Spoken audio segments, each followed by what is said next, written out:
Di 20k subscriber channel Novel Official, akan adakan giveaway untuk satu orang pemenang. Syaratnya kalian harus subscriber, komen, like, share, supaya kalian bisa terpilih untuk jadi pemenang giveaway. Semoga beruntung bosku. Selamat datang di channel Novel Official. Sebelum kalian mendengarkan novel lelaki yang tak terlihat kaya, jangan lupa like, share, dan subbreaker kalau tidak kusentil jantung kalian hehehehe. Tanpa lama-lama lagi langsung saja kita masuk di alur cerita novelnya. Bab 691 sampai bab 700. Tidak yakin harus berkata apa lagi. Geralt hanya mengikuti Marven ke kafe. Mereka benar-benar membuntuti kita, bisik Mindy yang dingin dan tidak bisa didekati saat dia melihat Marven dan temannya memasuki kafe melalui sudut matanya. Sepertinya aku juga perlu menyelidiki latar belakang pria itu. Bisik Jasmine yang duduk di seberang meja sebagai balasannya. Tidak perlu untuk itu. Saya pikir. Dilihat dari penampilannya saja. Dia sepertinya tipe pria yang jujur. Anda tahu. Tipe orang yang akan segera mengungkapkan kebenaran ketika dia ditanya tentang hal itu. Jika Anda bertanya kepada saya katakan Anda terlalu sensitif tentang ini. Kamu pasti akan menakut-nakuti dia. Seperti yang kamu lakukan pada semua pria lain. Maksud saya jujur saja. Berapa banyak pria yang tidak melarikan diri ke bukit setelah bertemu dengan Anda? Dan saya bahkan tidak berbicara tentang mereka yang mencoba merayu Anda. Saya mengacu pada mereka yang tertarik pada saya. Dan meskipun benar bahwa kita sekarang bisa keluar untuk belajar dan mendapatkan gelar dan sebagainya, apakah benar-benar ada perbedaan antara kita dan wanita lain yang hanya tinggal di rumah? Jawab Mindy terdengar sedikit tidak senang. Aku tidak percaya kamu benar-benar mengatakan itu. Jika kakek mendengar itu, dia pasti akan meneriakimu tanpa ragu. Faktanya, tidak masuk akal untuk berasumsi bahwa dia bahkan akan berhenti membayar biaya kuliah Anda. Ingat apa yang dia katakan. Kami memiliki musuh yang mengintai di balik setiap sudut. Jadi Anda sebaiknya berhati-hati. Mengingatkan Jasmine. Saya mengerti. Saya kira Anda benar. Setelah itu, Mindy berhenti berbicara. Sementara itu, Geralt dan Marven baru saja duduk di meja di sebelah meja mereka. Sejujurnya, Geralt tidak menantikan semua ini. Jauh di lubuk hatinya, dia merasa ada sesuatu yang membedakannya dari orang-orang ini. Bahkan, firasatnya mengatakan kepadanya bahwa itu akan menjadi penyebab pertengkaran mereka yang akan segera terjadi. Namun, kepercayaan diri Marven saja membuat Geralt sangat sulit untuk menolak tawarannya. Sementara telinganya terangkat, Marven kecewa ketika dia menyadari bahwa gadis-gadis itu tidak mengobrol sama sekali. Namun, dia akhirnya bisa mendengar mereka mengucapkan satu kalimat. Ayo pergi. Begitu dia mendengar itu, Marven memperhatikan kedua gadis itu menghabiskan sisa kopi mereka sebelum bangun dan meninggalkan kafe. Seperti biasa, wajah Jasmine sedingin batu. Namun kali ini, Geralt menerima tatapan mencemooh dari Mindy sebelum kedua gadis itu pergi untuk selamanya. Wow, dia benar-benar memeriksamu. Geralt, kata Marven terdengar sangat terkesan. Sayang sekali. Kami bahkan tidak mendapat kesempatan untuk mendengar mereka berbicara sama sekali. Ini hampir tidak masuk akal. Mengapa mereka memilih untuk saling berbisik kali ini? Aku bersumpah aku bisa mendengar mereka berbicara dengan normal terakhir kali aku membuntuti mereka. Tambah Marven sambil menghela napas. Apa yang mengecewakan? Geralt hanya menepuk bahu temannya sambil menggelengkan kepalanya dengan simpati. Bagaimanapun, jika firasatnya benar, maka rencana mereka telah terungkap oleh para gadis. Sayangnya, Marven tampaknya benar-benar tidak menyadari hal ini. Setelah berpisah dengannya, Geralt bahkan tidak repot-repot menghadiri kuliah sorenya, malah memilih untuk pulang. Saat itulah dia menyadari bahwa dia benar-benar harus mencari kesempatan untuk mengobrol dengan Jasmine. Saat dia memikirkannya, teleponnya mulai berdering. Yang mengejutkannya, ide penelepon menampilkan nomor khusus.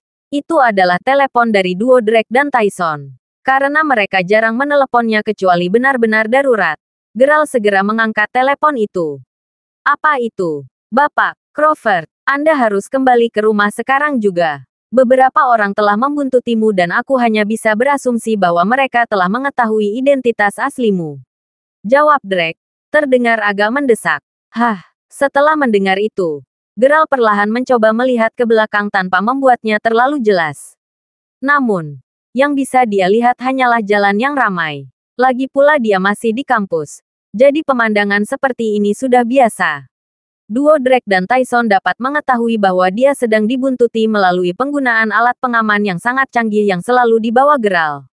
Melalui itu, mereka dapat terus-menerus memantau gerakannya dan mengingatkannya akan keanehan apapun yang mereka deteksi.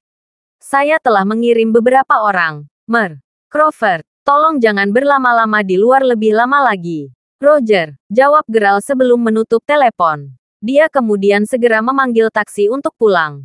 Dia telah berhati-hati untuk tidak mengungkapkan identitasnya kepada siapapun. Bukan.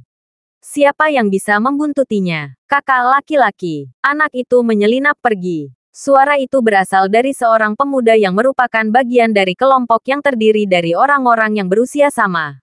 Mereka berlima memiliki tatapan yang sama dingin dan membunuh saat mereka berdiri di tengah lautan manusia.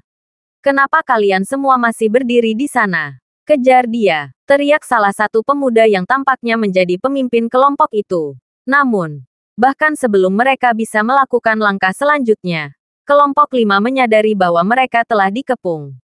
Perkelahian segera pecah dan kekacauan terjadi, mencegah mereka melanjutkan misi mereka. Persetan, raung pemimpin itu dengan marah saat dia mendorong penyerangnya yang tidak dikenal ke samping. Dengan putus asa berusaha melarikan diri dari kekacauan itu. Pada saat dia akhirnya bisa membebaskan diri, Geralt tidak terlihat. Marah. Pemimpin kelompok itu kemudian mulai menghentakkan kakinya ke jalan aspal untuk melepaskan rasa frustrasinya. Saat itu terjadi.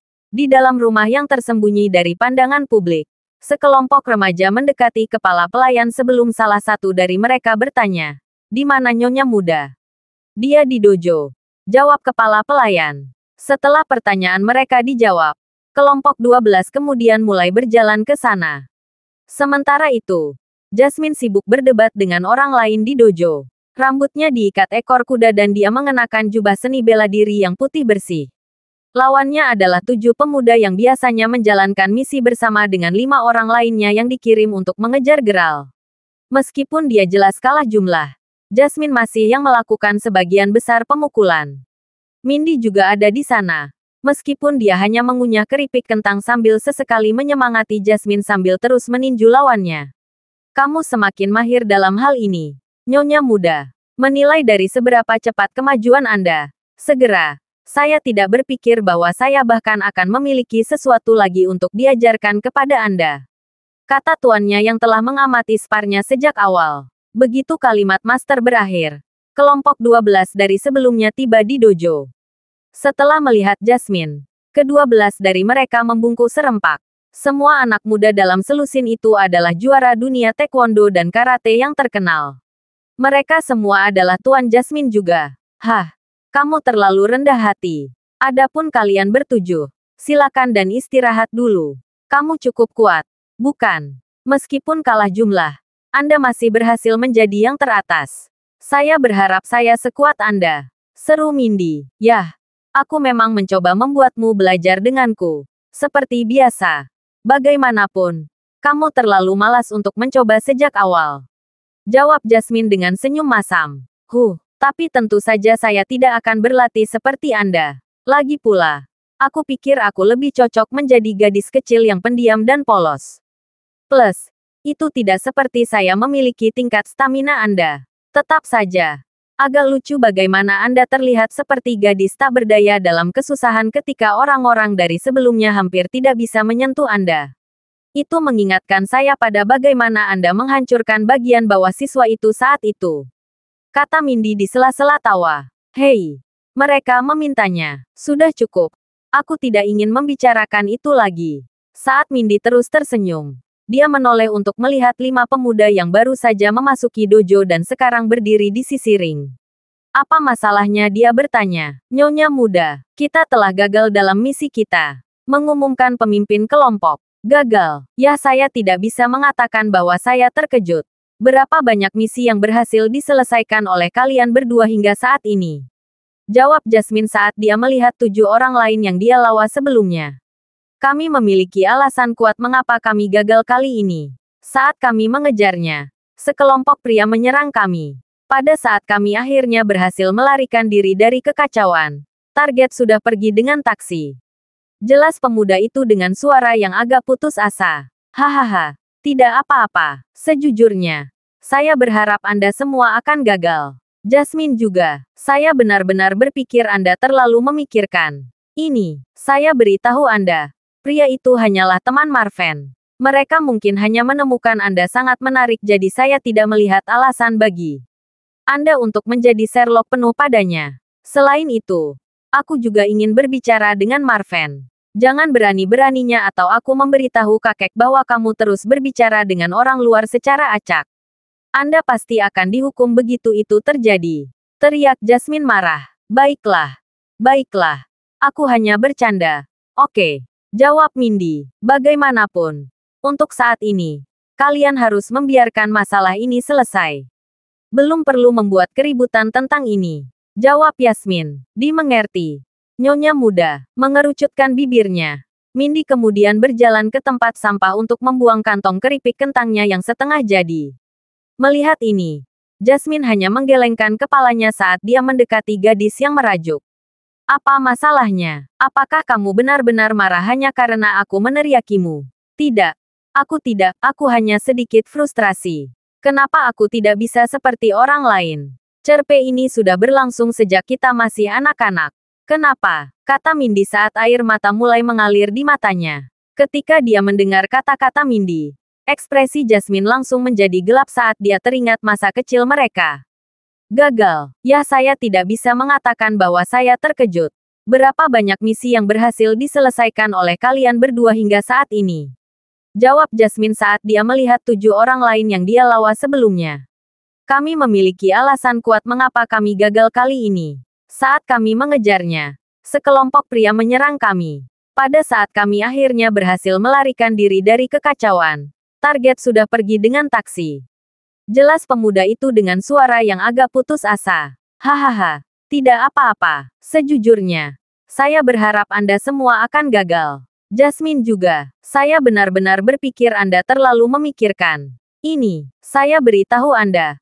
Pria itu hanyalah teman Marven. Mereka mungkin hanya menemukan Anda sangat menarik, jadi saya tidak melihat alasan bagi Anda untuk menjadi Sherlock penuh padanya. Selain itu, aku juga ingin berbicara dengan Marven. Jangan berani-beraninya atau aku memberitahu kakek bahwa kamu terus berbicara dengan orang luar secara acak. Anda pasti akan dihukum begitu itu terjadi. Teriak Jasmine marah. Baiklah. Baiklah. Aku hanya bercanda. Oke. Jawab Mindy. Bagaimanapun. Untuk saat ini, kalian harus membiarkan masalah ini selesai. Belum perlu membuat keributan tentang ini. Jawab Yasmin. Dimengerti. Nyonya muda, mengerucutkan bibirnya. Mindy kemudian berjalan ke tempat sampah untuk membuang kantong keripik kentangnya yang setengah jadi. Melihat ini, Jasmine hanya menggelengkan kepalanya saat dia mendekati gadis yang merajuk. Apa masalahnya? Apakah kamu benar-benar marah hanya karena aku meneriakimu? Tidak. Aku hanya sedikit frustrasi. Kenapa aku tidak bisa seperti orang lain? Cerpe ini sudah berlangsung sejak kita masih anak-anak. Kenapa? Kata Mindy saat air mata mulai mengalir di matanya. Ketika dia mendengar kata-kata Mindy, ekspresi Jasmine langsung menjadi gelap saat dia teringat masa kecil mereka. Melati, pikiran, kalian berdua mau kemana? Teriak seorang lelaki tua agak dingin. Kami akan keluar untuk bermain. Kakek. Tidak. Kamu tidak. Kalian berdua. Kembali ke sini sekarang juga. Anak-anak ini tidak pernah meninggalkan rumah. Bahkan tidak satu langkah pun. Apakah saya membuat diri saya jelas? Teriak lelaki tua itu sambil berbalik untuk melihat beberapa pelayan. Dimengerti. Tuan. Tapi kenapa? Kakek. Mengapa teman-teman kita yang lain bisa pergi bermain? Mengapa kita tidak bisa melakukan hal yang sama? Kami ingin pergi ke taman kanak-kanak dan bersenang-senang dengan teman-teman kami. Jawab Jasmine yang saat itu berusia sekitar 6 tahun. Meskipun usianya masih muda, dia sudah mulai mempertanyakan keputusan kakeknya. Satu-satunya tanggapan yang dia terima, bagaimanapun, adalah tamparan keras di wajahnya. Itu adalah pertama kalinya Jasmine dipukul. Kakek mereka sangat menyayangi mereka. Selain bintang dan bulan, dia akan melakukan yang terbaik untuk memberi mereka apapun yang mereka suka. Sejujurnya, Mindy dan Jasmine diberkati dengan hadiah terbesar yang bisa diharapkan oleh setiap anak. Namun, semua itu ada harganya. Sejak lahir, mereka dilarang berinteraksi dengan dunia luar. Begitu dia akhirnya merasakan dampak tamparan itu, Jasmine muda kemudian akan menangis. Tamparan itu akan tetap segar dalam ingatannya, menghalanginya untuk meninggalkan rumah selama beberapa tahun. Namun, dunia luar terlalu membingungkan dan penuh keajaiban. Akhirnya, rasa ingin tahunya mengalahkannya. Dia berusia 12 tahun ketika dia dan Mindy akhirnya mencoba menyelinap keluar lagi untuk mengintip dunia di luar kompleks rumah mereka. Rencana mereka, bagaimanapun, ditemukan oleh kakek. Itu adalah hari ketika kakek mengeluarkan aturan paling ketat yang pernah dilihat keluarga mereka. Meskipun baru berusia 12 tahun, Jasmine dicambuk tanpa ampun olehnya. Dia dicambuk begitu parah sehingga pada saat kakeknya selesai, kulit di punggungnya terbelah dan dia berdarah parah. Namun, momen itu juga sama menghukum kakeknya. Lelaki tua itu hampir membiarkan dirinya meneteskan air mata kesedihan sambil terus mencambuk cucu kesayangannya. Kakek ingin membiarkanmu bermain juga. Tapi kau harus ingat siapa kami. Kami memiliki musuh di mana-mana. Harap mengerti bahwa apa yang saya lakukan adalah untuk kebaikan Anda sendiri. Kenapa kalian tidak bisa mengerti itu? Sampai hari ini, bekas luka dari hukuman itu tetap ada di punggung Mindy dan Jasmine. Dan mereka akan selamanya menghantui mereka. Sebuah pengingat akan bayang-bayang masa kecil mereka. Hanya ketika Jasmine dan Mindy cukup dewasa dan memiliki lebih banyak akal sehat tentang bagaimana dunia bekerja ketika kakek mereka akhirnya mengizinkan mereka untuk melanjutkan pendidikan mereka di luar tembok rumah. Mereka akhirnya mendapatkan kesempatan untuk melihat dunia luar. Tentu saja, ada satu aturan emas untuk itu. Mereka tidak diizinkan berteman dengan orang luar. Jadi, seperti banyak Fenderson lainnya, kedua gadis itu memiliki masa kanak-kanak yang tidak lengkap dan awal kehidupan mereka benar-benar terhambat. Ini semua adalah kesalahan musuh yang kakek mereka terus sebutkan. Meskipun dia terus menekankan bahaya yang ditimbulkan musuh mereka, kakek mereka tidak pernah benar-benar memberitahu salah satu dari gadis-gadis itu apa yang sebenarnya telah terjadi. Menjadi pria yang berpikiran tradisional, dia hanya berasumsi bahwa mereka tidak perlu repot dengan masalah ini karena mereka berdua perempuan. Karena itulah Jasmine merasa sangat pahit tentang semuanya. Mengapa mereka tidak diizinkan tahu? Ketika masa kanak-kanak mereka telah sepenuhnya diambil dari mereka sama seperti laki-laki sebelumnya dalam keluarga. Bukankah seharusnya mereka diizinkan untuk memiliki masa kanak-kanak yang sebenarnya? Ketidakpuasannya membuatnya berusaha untuk menjadi hebat dalam setiap aspek yang bisa dia pikirkan. Dia ingin membuktikan bahwa dia tidak kalah berharga dari seorang pria. Kembali ke masa sekarang. Jasmine menarik napas dalam-dalam sebelum menatap Mindy. Sudah cukup. Mindy, kita tidak perlu melihat masa lalu. Bagaimanapun, kita berada di posisi yang jauh lebih baik hari ini. Ya, aku tahu Jasmine. Aku tahu bagaimana kamu membenci musuh lebih dari yang pernah aku bisa. Bagaimanapun, suatu hari nanti, kita akan membuat mereka membayar mahal untuk semua penderitaan yang telah mereka alami.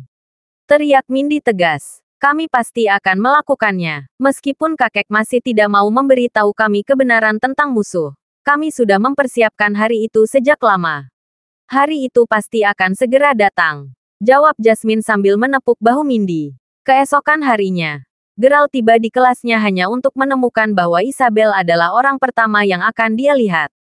Sejujurnya, dia terlihat cukup baik. Emosinya yang paling membuatnya kesal. Namun, dia tampak dalam suasana hati yang agak baik hari ini. Bahkan bercanda dengan beberapa temannya. Namun, saat dia melihat Geralt, dia memutar matanya sebelum berdiri. Ah, Marven dan Geralt, sungguh kebetulan. Kalian berdua seharusnya melihat gerobak berisi air kemasan saat naik, kan? Itu untuk kelas kita jadi kalian berdua harus membawanya untuk kita. Mendengar itu, teman sekelas mereka yang lain mengerucutkan bibir, berusaha keras untuk tidak menyeringai. Tentu saja, Geralt sedikit kesal dengan ini. Dia sangat sadar bahwa dia mencoba mengerjai mereka. Marven sendiri hampir tidak berusaha menyembunyikan kekesalannya. Kenapa hanya kita? Tidak mungkin hanya kita berdua yang bisa mengangkat semua itu menaiki tangga. Maafkan saya, dia bilang. Kita tidak akan bisa mengangkat semua itu menaiki tangga. Kata Geralt sambil mengulangi jawaban Marven. Setelah mengatakan itu, dia pergi ke mejanya untuk duduk. Isabel hampir meledak dalam kemarahan setelah mendengar tanggapan mereka. Pembalasan mereka benar-benar tidak terduga. Terutama dari Geralt. Dia telah menjadi duri di sisinya sejak awal. Keengganannya untuk mematuhi perintahnya mirip dengan menginjak ranjau darat. Beraninya dia menantang harga dirinya di depan semua orang. Dia sangat marah sehingga dia segera melemparkan gelasnya ke arahnya. Syukurlah. Isi cairannya hanya bisa memercik ke lantai di depan mejanya. Ulangi itu sekali lagi ke wajahku. Lanjutkan. Aku menantangmu. Geralt hanya menatap gadis yang marah itu. Pada akhirnya, dia hanyalah bocah kelas atas manja yang mengira seluruh dunia berputar di sekelilingnya. Dengan senang hati, saya bisa mengatakannya 10 kali lagi jika Anda membutuhkan saya. Dengarkan baik-baik sekarang. Tidak ingin Anda melewatkannya kali ini. Saya mengatakan bahwa kita tidak akan bisa mengangkat semua itu menaiki tangga. Apalagi yang kamu inginkan dari kami? Jawab Geralt. Kejengkelan dalam suaranya sangat jelas. Lagi pula, dia sudah terbiasa berurusan dengan orang-orang seperti itu. Begitu dia mendengar jawabannya, Isabel segera keluar dari ruangan. Asap keluar dari telinganya. Stella, yang telah mengamati seluruh interaksi mereka, langsung menembakkan tatapan maut ke arah Geralt. Semuanya sudah berakhir untuk kita sekarang. Isabel pasti membuat beberapa orang menghajar kita saat ini juga, kata Marven. Suaranya mengisyaratkan bahwa dia beberapa saat lagi akan mengompol. Seperti saya peduli. Aku tidak takut padanya, jawab Geralt sambil mencoba menenangkan temannya. Aku dengar sepupunya dari tim olahraga. Dia sangat buruk asterises. Tambah Marven. Suaranya bergetar hebat. Geralt sendiri berpikir bahwa ini terlalu dini dalam permainan baginya untuk kehilangan ketenangannya. Dia membutuhkan cara untuk mengalihkan semua kemarahan ini sehingga dia bisa tetap berpikiran jernih. Jika dia benar-benar mengirim beberapa orang untuk memukulinya, itu mungkin akan menjadi kesempatan terbaiknya untuk melampiaskan rasa frustrasinya dengan mengalahkan mereka. Tidak lama sebelum gemuruh beberapa langkah kaki terdengar berlari di koridor. Ketika pintu kelas dibuka, sekelompok pria menyerbu masuk. Isabel memang berhasil mengumpulkan cukup banyak bawahan. Dia benar-benar mengumpulkan orang untuk menghajar mereka. Aku tahu Isabel tidak akan membiarkan Geralt lolos begitu saja. Sepertinya kita akan mengadakan pertunjukan gratis. Ucap salah satu siswa di kelas. Kakakmu adalah saudara perempuanku juga. Saudara, siapa bastard yang beruntung yang akan dipukuli hari ini? Raung seorang pria saat dia berdiri di depan kelas sambil mengamati wajah semua siswa.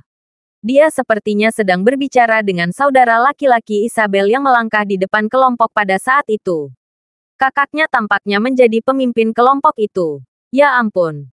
Dia sangat tinggi dan tampan. Pekik beberapa gadis yang hadir saat mereka menatap pemimpin kelompok itu. Aku mengenalinya. Sementara dia adalah siswa yang baru dipindahkan. Aku pernah mendengar bahwa Wyatt memperlakukannya dengan hormat. Saat gadis-gadis itu terus berbisik di antara mereka sendiri, Isabel mengangkat salah satu lengannya yang disilangkan dan menunjuk ke arah Geralt. Warren, Wyatt, itu bastard yang saya bicarakan. Teriak gadis yang marah itu. Mendengar itu, Geralt bangkit dari tempat duduknya. Hanya untuk sesaat membeku ketika dia akhirnya memperhatikan wajah pemimpin kelompok itu. Pemimpin itu sama terkejutnya dengan Geralt. Geralt. Warren benar-benar terkejut. Lagi pula, dia, Maya, dan beberapa gadis lain telah dikirim ke sini dengan kedok murid pindahan untuk menjalani misi. Tapi kenapa Geralt ada di sini? Itu tidak masuk akal. Melihat betapa terkejutnya Warren, Wyatt kemudian dengan penasaran bertanya, apakah Anda mengenal pria itu? Warren. Isabel sendiri mulai gugup. Jika keduanya saling mengenal, apakah itu berarti Geralt akan lolos tanpa hukuman kali ini? Di satu sisi, kurasa, jawab Warren. Jelas bahwa Warren tidak akan mengalahkan Geralt dalam waktu dekat. Bagaimanapun, Geralt tahu tentang identitas aslinya. Jika Geralt membocorkan informasi itu, dia pasti akan selesai. Terlebih lagi, Maya dan gadis-gadis lain masih di sekolah juga. Sialan. Kenapa ini harus terjadi? Pikir Warren dalam hati. Kebetulan sekali. Ayo, Geralt, mari Anda dan saya mengobrol sedikit secara pribadi, kata Warren. Dengan itu, keduanya kemudian meninggalkan kelas. Kupikir kau di sini untuk berlibur. Tolong beritahu, mengapa Anda lakukan di universitas ini? Untuk mengenyam pendidikan tentunya. Sebenarnya, saya harus menanyakan pertanyaan itu kepada Anda. Apa yang kamu lakukan di sini? Jawab Geralt. Meskipun mereka tidak terlalu menyimpan dendam satu sama lain, Warren tidak terlalu suka berada di sekitar Geralt. Dan hal yang sama berlaku sebaliknya. Karena kita sudah membicarakannya, aku akan menjelaskan semuanya padamu sekarang. Sebagai permulaan, saya bukan satu-satunya di sini. Maya dan beberapa lainnya datang bersamaku. Saya tidak dapat memberitahu Anda apa sebenarnya yang kami lakukan di sini. Tetapi jika Anda tahu apa yang terbaik untuk Anda, sebaiknya tutup mulut Anda saat berhubungan dengan kami. Identitas kami tidak boleh diungkapkan dalam keadaan apapun. Ini peringatan pertama dan terakhirku. Jadi sebaiknya kau ingat itu. Setelah dia selesai dengan penjelasannya, Warren kemudian berbalik sebelum berjalan menjauh dari Geralt. Mungkin mereka ada di sini karena sebuah misi. Bukannya aku benar-benar peduli. Pikir Geralt pada dirinya sendiri sambil tertawa pahit sambil menggelengkan kepalanya. Tepat ketika dia akan kembali ke kelas, dia merasakan tarikan di lengan bajunya. Ketika dia berbalik untuk melihat, Geralt memperhatikan seorang gadis yang tampak agak pemalu, dengan lemah lembut memegang lengan bajunya. Terlepas dari rasa malunya, dia memegangnya dengan sangat erat. Hahei, tampan, kami sedang mengumpulkan sumbangan untuk amal. Terlepas dari berapa banyak yang Anda sumbangkan, kami tidak akan mengeluh. Kami hanya berusaha membantu anak-anak di pedesaan yang tidak mampu membiayai pendidikan mereka. Melihat bahwa dia menjadi sukarelawan untuk tujuan yang tidak mementingkan diri sendiri, Geralt merasa tidak enak bahkan berpikir untuk menolaknya. Terlebih lagi, dia jelas berjuang melawan rasa malunya hanya untuk mengumpulkan lebih banyak dana untuk amal. Uang itu juga tidak akan dihabiskan dengan sia-sia. Mirip dengan Skotow Elementary, sekolah yang dia bangun sendiri. Uangnya akan digunakan untuk tujuan yang baik. Diyakinkan bahwa menyumbang akan menjadi hal yang benar untuk dilakukan. Dia kemudian mengangguk pada kegembiraan gadis itu. Berapa banyak yang ingin kamu sumbangkan? Tanya gadis pemalu itu. Pada saat itu, beberapa gadis lain yang juga bekerja sebagai sukarelawan mulai mengerumuninya. Mereka telah memperhatikan bahwa salah satu dari mereka telah berhasil mendapatkan seseorang untuk disumbangkan. Jadi mereka semua memiliki senyum cerah di wajah mereka. Ayo pergi dengan $50.000. Jawab Geralt sambil terkekeh. Apa? 50.000? Semua gadis sama-sama terkejut dengan tanggapannya. Kampanye donasi seperti ini biasa terjadi di sebagian besar universitas. Mereka biasanya ditujukan untuk membantu siswa miskin yang tinggal di pedesaan. Kampanye semacam itu cenderung mendapatkan sedikit dukungan. Dan sebagian besar mahasiswa dari universitas ini juga bersedia untuk mengambil bagian dalam menyumbang untuk tujuan yang baik. Meskipun ini benar, sebagian besar siswa hanya akan bersedia menyumbangkan beberapa dolar. Kecenderungan umum adalah kurang dari $100 per sumbangan. Bukan karena mereka mengeluh, bagaimanapun. Itu adalah pemikiran yang diperhitungkan. Namun, untuk berpikir bahwa mereka sekarang diberi sumbangan $50.000. Gadis-gadis ini telah bekerja keras untuk mengumpulkan sumbangan setidaknya selama setengah bulan sekarang. Ini adalah pertama kalinya mereka bertemu dengan siswa yang begitu murah hati. Tuan, apakah Anda benar-benar serius untuk menyumbangkan $50.000? Gadis-gadis itu hampir tidak bisa mempercayai telinga mereka. Geralt hanya tertawa sebagai tanggapan ketika dia mengeluarkan kartu kreditnya, siap untuk memberikan sumbangannya. Begitu mereka memberinya mesin transaksi, Geralt mulai menekan tombolnya tanpa ragu sedikit pun. Kwitansi untuk transaksi $500.000. Mengumumkan mesin itu dengan suara robot. Rahang semua gadis sekarang terbuka lebar. Kerpe, kata Geralt, sama terkejutnya. Karena dia merasa lebih dermawan akhir-akhir ini. Dia benar-benar ingin menyumbangkan $50.000 yang dia janjikan. Dia tidak akan pernah bermimpi bahwa dia akan secara tidak sengaja mendorong nol ekstra pada mesin transaksi. Ini adalah kesalahan atas namanya. Dia menyalahkan obsesinya yang konstan terhadap Jasmine akhir-akhir ini. Meskipun dia tidak terlalu mempermasalahkan kesalahan itu, dia masih perlu menjaga profil rendah di universitas. Tuan, sepertinya Anda melakukan kesalahan. Saya akan segera membuat pengaturan yang diperlukan. Kami akan mengembalikan jumlah ekstra ke akun Anda sesegera mungkin. Mungkinkah Anda bebas sore ini? Kita harus pergi ke kantor utama untuk menangani ini karena mereka akan membutuhkan tanda tanganmu untuk menyetujui pengembalian uang. Meminta maaf sebesar-besarnya kepada salah satu relawan. Ah, itu akan merepotkan. Anda tahu apa? Ambil saja. 500.000 itu, kata Gerald sambil menggelengkan kepalanya. Lagi pula, tidak ada banyak perbedaan antara 500.000 dan 50.000 dolar baginya. Itu hanya satu digit. Para sukarelawan tercengang tak bisa berkata-kata oleh tindakan kemurahan hatinya yang ekstrim. Gerald kemudian melanjutkan untuk mencatat jurusan dan kelasnya. Saat dia hendak menuliskan nama Marven, dia melihat sekelompok orang berjalan ke arahnya dengan kamera dan perekam suara di tangan. Mereka sepertinya semacam reporter. Mereka pasti datang ke sini setelah mendengar berapa banyak yang dia sumbangkan untuk amal. Kemunculan mereka yang tiba-tiba sangat mengejutkannya sehingga dia tidak sengaja menjatuhkan pena yang dipegangnya. Tahan, saya baik-baik saja dengan menyumbang selama Anda mematuhi satu aturan. Saya ingin tetap anonim, kata Gerald sebelum langsung lari. Aku mengerti, tetapi bahkan jika kami tidak mengumumkannya, bisakah kami tetap memiliki nama Anda? Tanya seorang sukarelawan yang bingung saat melihat pria itu kabur. Gerald hanya melambaikan tangan tanpa menoleh ke belakang sebelum menghilang ke koridor lain. Beberapa saat setelah Gerald pergi, beberapa sukarelawan lain mulai mengasihani diri mereka sendiri. Lagi pula, mereka juga ingin bertemu dengan jutawan. Hanya keberuntungan mereka bahwa mereka tidak hadir pada saat Gerald meninggalkan sumbangan besar itu. Mereka bisa menggunakan kesempatan itu untuk mengenalnya. Sayangnya, pada saat mereka akhirnya mengetahui tentang sumbangan besar yang telah diberikan, Gerald sudah lama pergi. Tak lama kemudian, para relawan kemudian meninggalkan area tersebut. Saat itu sekitar saat sorak-sorai keras terdengar dari dalam kelas.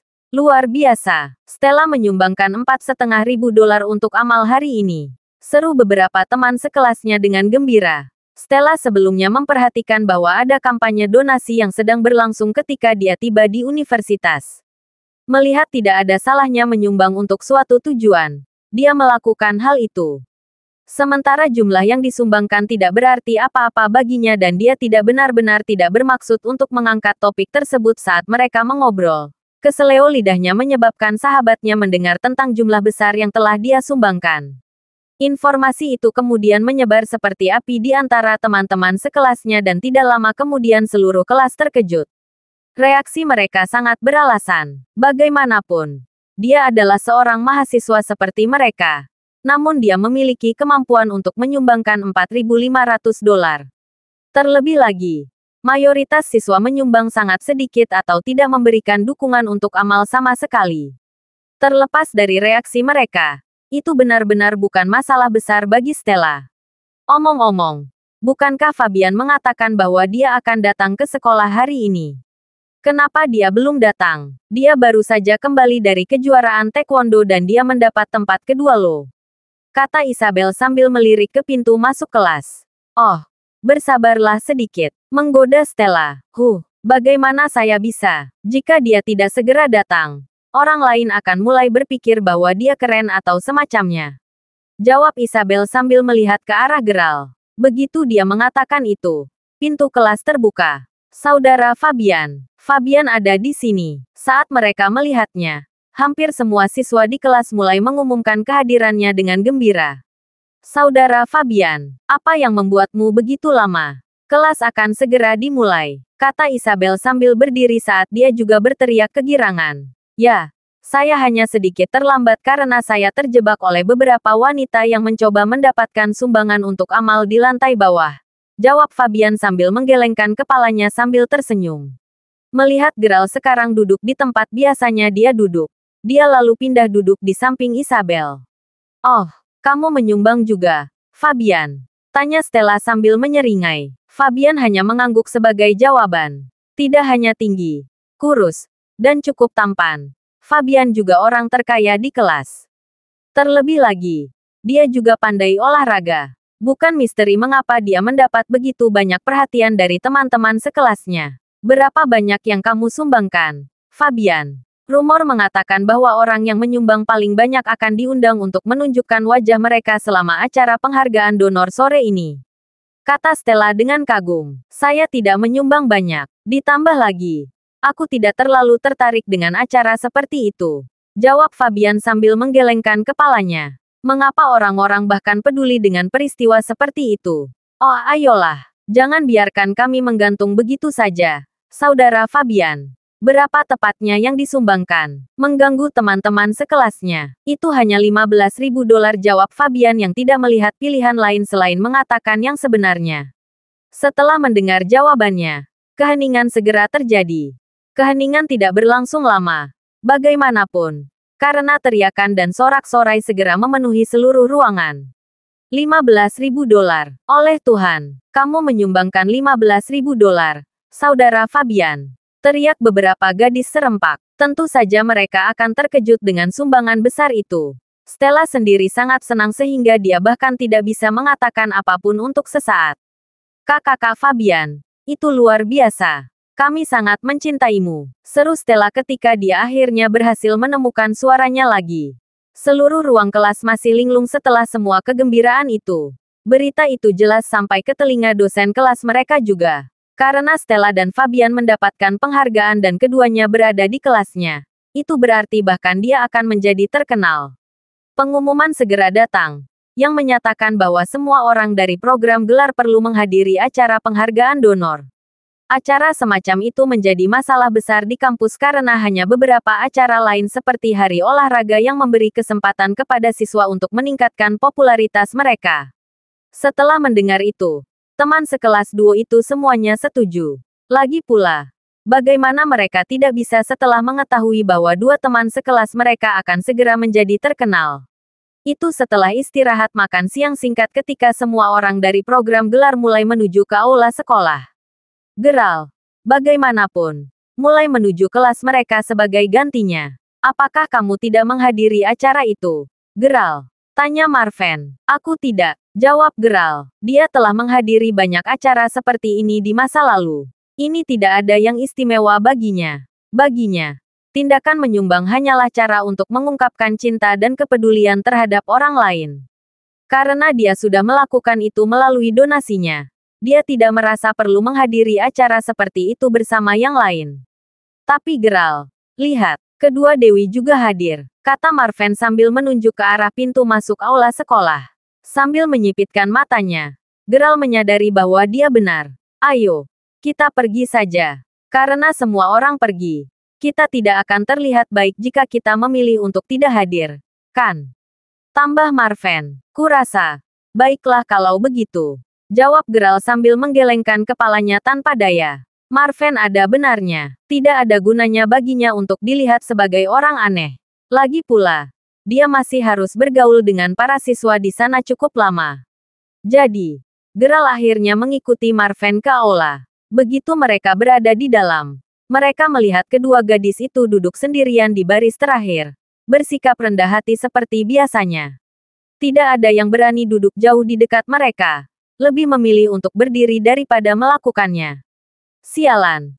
Tidak ada kursi yang tersisa, kata Marven sambil menggaruk bagian belakang kepalanya. Maksud kamu apa? Ada banyak kursi kosong di sana, jawab Geral sambil melihat ke arah Jasmine. Sebelum Marven bisa menghentikannya, Geral sudah berjalan ke arah mereka. Halo yang cantik. Saya berasumsi kursi ini tidak diambil, kata Geral sambil tersenyum. Pernyataannya, bagaimanapun, tidak mendapat tanggapan dari kedua gadis itu. Mereka hanya terus menatap ke depan dengan dingin. Marven sendiri sekarang dengan gugup menarik-narik siku Geral. Mati-matian mencoba mengisyaratkan dia untuk duduk di tempat lain selain di sana. Lagi pula, jika mereka memicu kedua dewi itu, keduanya sama saja sudah mati. Geral, bagaimanapun, hanya mengangkat bahu dengan acuh tak acuh sebelum menarik Marven untuk duduk tepat di sebelahnya. Jasmine bisa merasakan alisnya terangkat meskipun dia terus diam. Setelah semua orang tiba, Acara kemudian resmi dimulai. Membuka acara, kepala sekolah memberikan sambutan yang kemudian dilanjutkan dengan sambutan dari perwakilan siswa lainnya. Selama pidato, disebutkan bahwa hanya donor yang sangat baik yang akan diumumkan namanya. Donor yang luar biasa adalah mereka yang menyumbangkan lebih dari $15. Disebutkan juga bahwa nama-nama akan diumumkan secara acak, bukan dalam urutan berapa banyak yang disumbangkan. Sementara itu, jumlah pasti yang disumbangkan oleh donor luar biasa masih akan disebutkan. Tidak butuh waktu lama bagi seseorang yang menyumbangkan $150 untuk diumumkan. Ketika para siswa mendengar itu, bisikan bisa terdengar di antara kerumunan. Bisikan itu meningkat menjadi seruan kekaguman dan keterkejutan ketika orang lain diumumkan telah menyumbang lebih dari $450. Di antara donor yang sangat baik, Gerald mendengar nama Maya dan Warren disebutkan juga. Tampaknya keduanya telah menyumbangkan $900 masing-masing.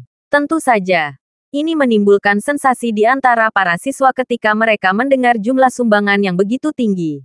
Sekarang, menurut daftar ini, total 12 siswa menyumbangkan $900 ke atas. Karena itu, kami berharap dapat mengundang mereka ke atas panggung untuk masing-masing menerima sertifikat kehormatan. Tuan rumah kemudian berdeham sebelum membacakan, Tuan, Warren dan Miss Maya, silahkan naik ke atas panggung. Yang terjadi selanjutnya adalah ledakan tepuk tangan saat Warren dan Maya naik ke atas panggung. Wow, saudara Warren terlihat sangat seksi.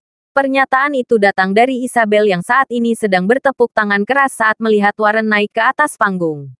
Melihat reaksinya, Gerald hanya memutar matanya. Bagaimana Anda mengenal saudara Warren? Isabel. Saya pikir dia baru saja dipindahkan ke sini baru-baru ini. Tanya salah satu temannya penasaran. Haha, yah. Kamu tahu bahwa kakakku berteman dengan Jamier yang populer di sekolah kita, kan? Karena Jamier dan Warren adalah teman baik, wajar bagiku untuk mengenalnya. Saya melihat. Ngomong-ngomong, lihat gadis di samping Warren itu. Saya pikir namanya adalah Maya. Dia cantik. Bukan, aku punya firasat bahwa dia mungkin sangat menyukai Warren karena mereka bahkan pindah ke sini bersama-sama. Tambah Isabel, meskipun Warren mengumpulkan semua perhatian untuk saat ini. Dalam benaknya, Isabel yakin bahwa Brother Fabian akan tetap menjadi bintang akhirnya hari itu. Dengan itu, dia berhenti berbicara dan mulai fokus mendengarkan pengumuman lagi. Setelah beberapa orang lagi naik ke atas panggung, pembawa acara kemudian berkata, dari kelas 3 Departemen Ekonomi dan Manajemen, kami memiliki Miss Stella yang menyumbangkan $4.500. Miss Stella, silakan bergabung dengan kami di atas panggung. Mendengar itu, kerumunan di aula langsung menjadi liar dengan sorak-sorai. Bahkan para dosen yang duduk di depan sepertinya membicarakannya. Merasa bahwa sorak-sorai itu tidak akan berakhir dalam waktu dekat sampai dia berdiri di antara para donatur top lainnya. Stella bangkit dan mulai berjalan dengan agak santai menuju panggung. Pada saat yang sama, Isabel semakin pusing di detik berikutnya. Bagaimanapun, giliran Brother Fabian untuk naik ke panggung berikutnya. Setelah mencapai panggung, Stella berdiri tepat di tengah, memberi isyarat kepada penonton untuk perlahan-lahan mengurangi sorak-sorai mereka. Menemukan kesempatan untuk berbicara, pembawa acara yang tampaknya semakin bersemangat kemudian mengumumkan. Selanjutnya, juga dari kelas 3 Departemen Ekonomi dan Manajemen. Tolong sambut Pak Fabian yang menyumbangkan $15.000. Tuan Fabian, tolong naik ke atas panggung. Segera setelah mendengar itu, seluruh aula menjadi sunyi. $15.000. Sorakan yang datang setelahnya adalah yang paling keras. Ditemani oleh gemuruh tepuk tangan. Sungguh mengherankan mengapa semua jendela kaca di aula tidak pecah.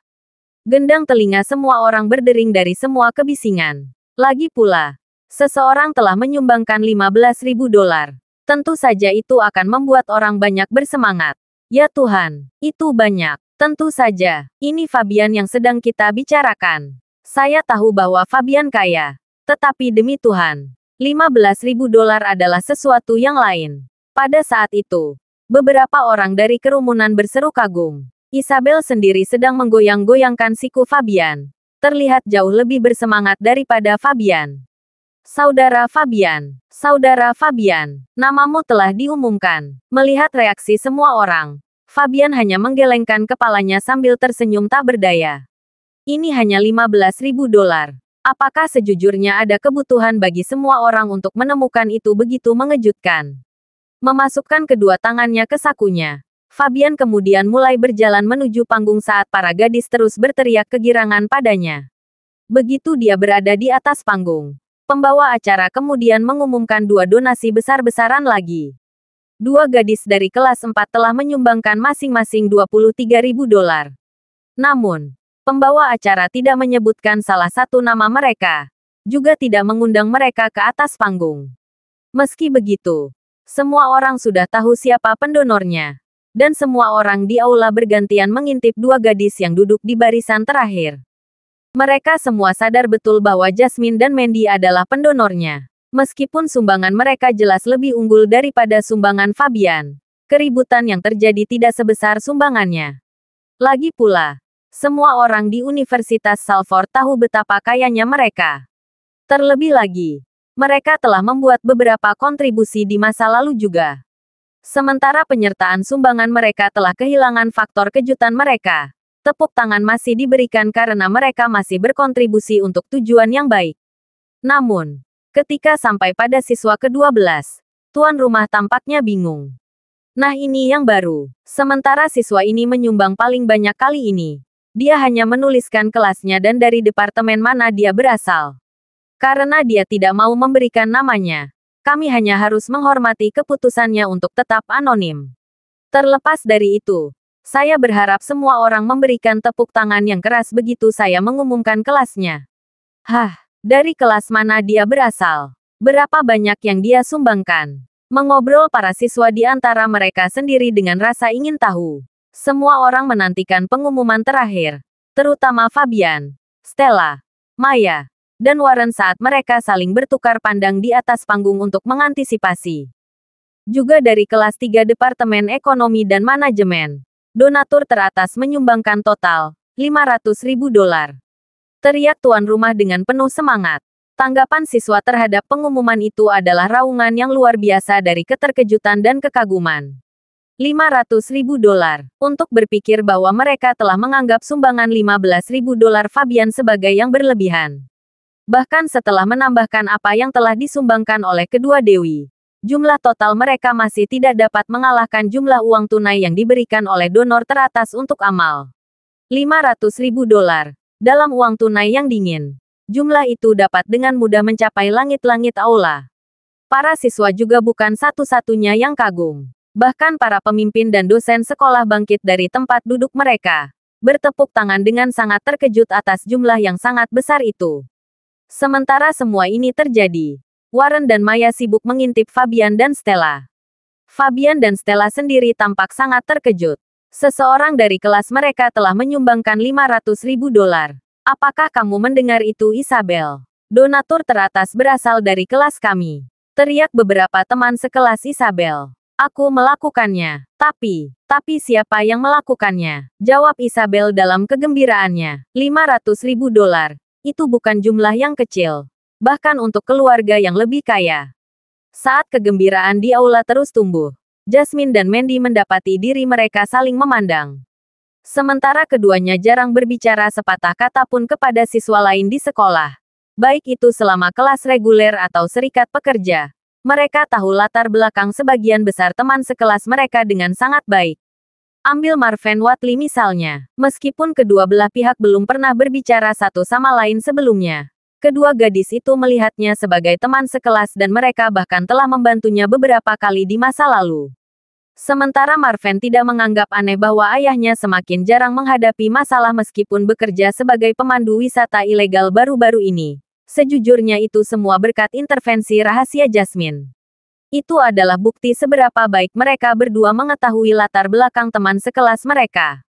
Itu juga alasan mengapa mereka begitu yakin bahwa tidak ada teman sekelas mereka yang belum berada di atas panggung memiliki kemampuan untuk menyumbangkan $500.000 secara cuma-cuma. Bapak, Fabian dan Miss Stella, kalian berdua juga dari kelas 3, kan? Donor teratas tampaknya adalah seseorang dari kelasmu. kata pembawa acara sambil menatap kedua siswa itu. Tapi, tak seorang pun dari kelas kita akan memiliki uang sebanyak itu untuk disumbangkan, kan? Tanya Stella. Aku ingin tahu, tunggu. Ada kemungkinan ayahku bisa memberikan sumbangan itu. Lagi pula, dialah yang memberi tahu saya tentang acara penggalangan dana sejak awal. Seru Fabian saat dia menyadari kemungkinan itu. Karena sorak-sore itu sebelumnya mereda menjadi bisikan yang membahas identitas asli donor teratas. Aula itu cukup sunyi untuk semua orang mendengar klaim Fabian yang sangat keras. Semua orang sekarang menatapnya, termasuk Maya. Sebelum dia pindah, dia telah mendengar bahwa ada beberapa atlet populer dari Departemen Ekonomi dan Manajemen. Ada Jamier dari angkatan terakhir, Fabian dari yang ini dan juga milik Wyatt.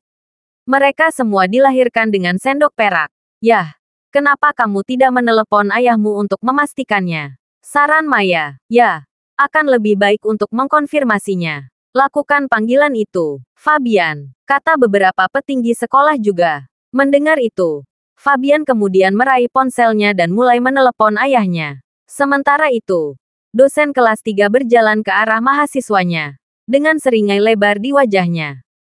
Sambil menunggu, mana air mineral yang kita bawa tadi? Jadilah sayang dan bawa mereka. Ya, kata guru itu sambil menatap Isabel. Ah, saya sangat senang sehingga saya melupakan semuanya. Jawab Isabel sambil menepuk dahinya dengan lembut. Yah, kita akan mendapatkan. Aku akan mengatakan 6 teman sekelas untuk membawa botol-botol itu. Di mana Marven dan Geralt? Tanya Isabel sambil mengamati kerumunan. Berusaha menemukan mereka. Mereka menyembunyikan diri di sudut jauh. Kata seorang gadis yang kemudian menunjuk ke arah mereka. Aku sudah menyuruh kalian berdua untuk membawa botol air sebelumnya tetapi kamu tidak melakukannya. Sekarang aku harus mencari 4 siswa lain untuk membantumu mengerjakan tugas. Tidak bisakah kalian berdua melakukan sesuatu dengan benar selain bermalas-malasan? Kata Isabel sambil menatap mereka dengan jijik. Bahkan sebelum mereka bisa menjawab, dia segera pergi. Meneriaki 4 teman sekelas lainnya agar mereka bergabung dengan duo.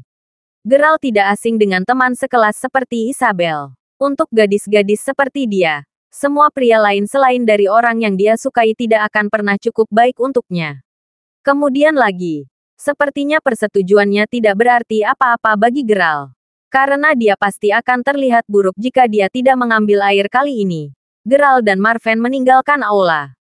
Dalam benaknya, Geralt dengan jujur menghela nafas lega karena namanya tidak disebut-sebut sebelumnya sebagai pendonor teratas. Mandy, di sisi lain, merasa ada yang tidak beres saat dia melihat Geralt dan Marven meninggalkan aula. Hei, Yasmin, sebelumnya ketika Geralt berjalan melewatiku, aku bisa merasakan jantungku berdebar kencang.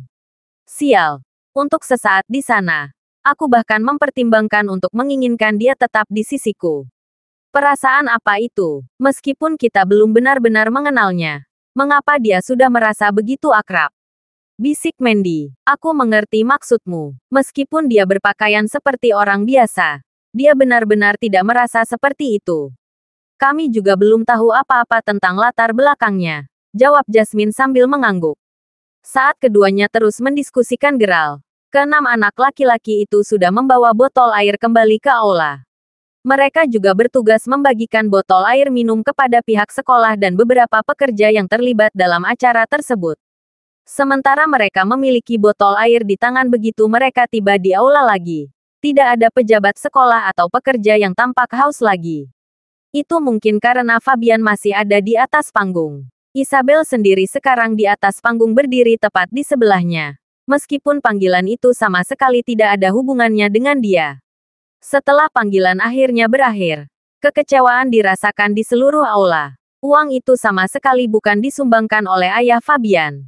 Lalu siapa yang bisa melakukannya? Pengungkapan bahwa ayah Fabian bukan pendonor semakin menambah rasa penasaran penonton. Melihat ayahnya tidak berperan dalam donasi, Fabian kemudian menoleh untuk melihat Stella sebelum berkata, "Mungkin ayahmu yang menyumbang, Stella."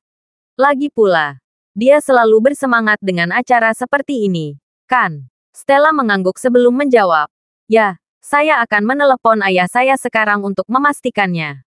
Sementara mata semua orang tertuju pada Stella kali ini, Teriakan tiba-tiba sejenak mengalihkan perhatian mereka darinya. Orang yang berteriak itu tidak lain adalah Marven. Dia awalnya memegang semua botol air saat Geralt membagikannya. Sial baginya. Seorang gadis yang membawa gaun yang sedang memasuki kembali aula tidak dapat menghindarinya tepat waktu dan secara tidak sengaja menabrak Marven. Marven tidak dapat memegang semua botol air, menyebabkan beberapa dari mereka jatuh ke lantai. Saya minta maaf. Aku tidak bermaksud. Cicit gadis muda itu ketakutan. Tidak apa-apa. Anda pergi ke depan dan menyelesaikan tugas Anda terlebih dahulu, kata Geralt saat dia dan Marven mulai memungut botol air yang berserakan. Saat Geralt pergi untuk mengambil botol yang berguling di dekat deretan siswa, seorang gadis yang dekat dengan botol itu menyerahkannya padanya. Ketika mata mereka bertemu, gadis itu segera menyadari siapa Geralt. Hah, itu kamu, seru gadis itu sambil menutup mulutnya karena terkejut. Geralt sama terkejutnya. Itu adalah gadis yang sama yang telah mengumpulkan uang sumbangan darinya sebelumnya. Karena Geralt begitu fokus mengumpulkan botol-botol yang jatuh lagi, dia tidak memperhatikannya tepat waktu. Siapa yang mengira dia ada di sini? Sekarang semakin canggung bagi Geralt. Akhirnya aku menemukanmu. Bolehkah aku mengetahui namamu sekarang, teriak gadis itu dengan gembira. Tidak menyadari betapa keras suaranya. Apa yang terjadi di sana? Louis, kata salah satu petinggi acara dengan nada agak kesal. Tidak. Anda lihat Pak. Dia orangnya. Tergagap gadis itu. Sebelum dia bahkan bisa menenangkan dirinya sendiri, beberapa helaan napas kegembiraan bisa terdengar. Relawan lain yang juga sebelumnya hadir ketika Geralt memberikan sumbangan besar itu baru saja memasuki aula, dan mereka semua senang melihatnya lagi. Melihat reaksi gadis-gadis itu, seluruh aula hanya bisa menonton dalam diam. Bahkan mereka yang berada di atas panggung melihat ke arah Geralt. Terima kasih sudah mendengarkan novel lelaki yang tak terlihat kaya. Sampai jumpa di novel selanjutnya.